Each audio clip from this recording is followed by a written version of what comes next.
The Bride of the Cursed Lake. Chapter 6. Reflections of Madness. Part 2.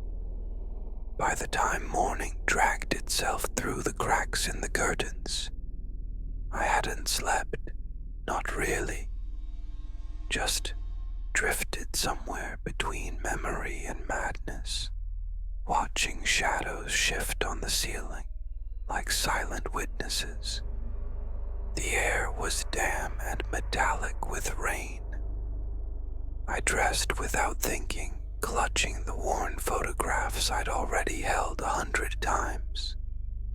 The blood on my palm had dried to a dull ache, but my thoughts still pulsed with the echo of her name.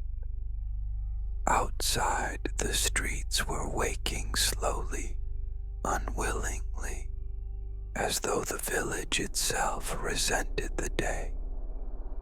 I walked like a man late to his own funeral, eyes hollow, jacket soaked, a ghost in search of another. No one met my gaze. Doors shut before I reached them. Faces turned, then vanished. Even the mist seemed to recoil. But I kept going, photos damp in my hand.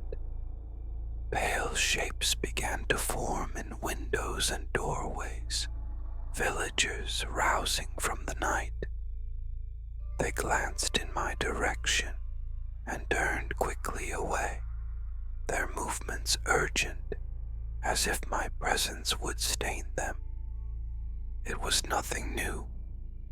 I knew their eyes, the quiet judgment, the belief that I was broken, but still, it pierced me. Each avoidance was a fresh wound. The mist thickened, pulled in tighter. I walked on, leaving a trail of heavy, uneven steps. It wasn't long before their whispers reached me. Poor man's gone mad with grief. I stopped, listened. 2 women by the store, old and worn like the town itself.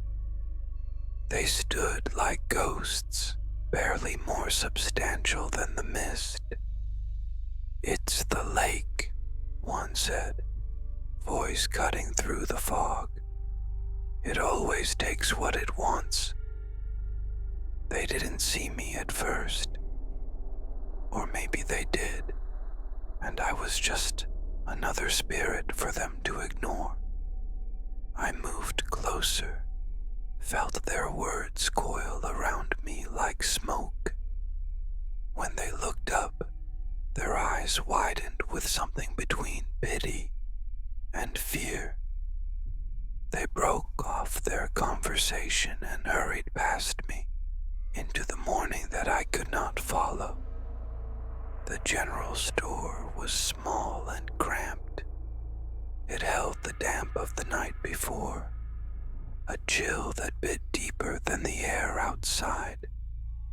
I pushed the door, heard the bell, saw the hesitation in Mr. Finch's eyes before he spoke. "James," he said, all reluctance and caution. I laid the photographs on the counter, careful not to meet his gaze. "I'm putting these up," I told him, my voice more hollow than I expected. "I need people to see them." I didn't wait for permission, only started toward the back wall where a pinboard held curling advertisements and forgotten notes. "They know what she looks like," Finch said. "It won't help." I felt the snap of each word, like old bones breaking. "It will," I insisted, fumbling the photographs. "They have to remember her. Remember she was here." He shook his head, the movement tired and slow. Some things are better left alone. I flinched, turned back to face him. His eyes didn't quite meet mine. He seemed to focus somewhere just beyond me, like I was a reflection he couldn't bring himself to study.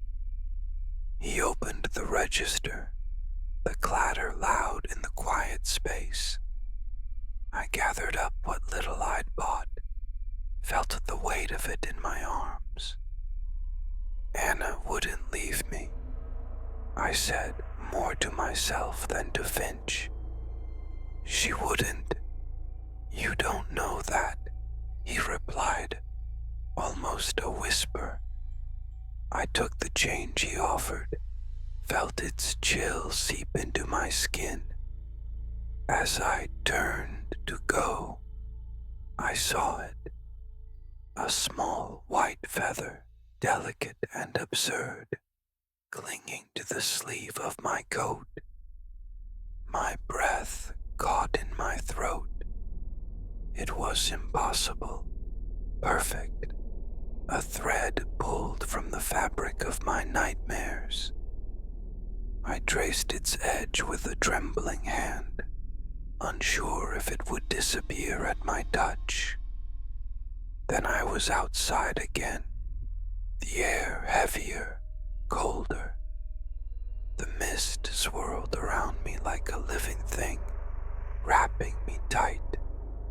I stood there, as if waiting for something to break through, to make it all less empty. And then I saw her. Through the mist, across the street, the unmistakable shimmer of pale blonde hair, so much like Anna's. The air was a vice pressing against my chest. My hands lost their grip. The bag slipped from my fingers, fell to the ground. Nothing mattered but the vision before me, moving toward the lake, drawing me like the dream had, like her eyes at the gate. I followed, an ache of hope and grief. My steps were frantic, unsure. I let them take me. She was all I saw, the only truth. I had to believe. The mist swallowed everything else.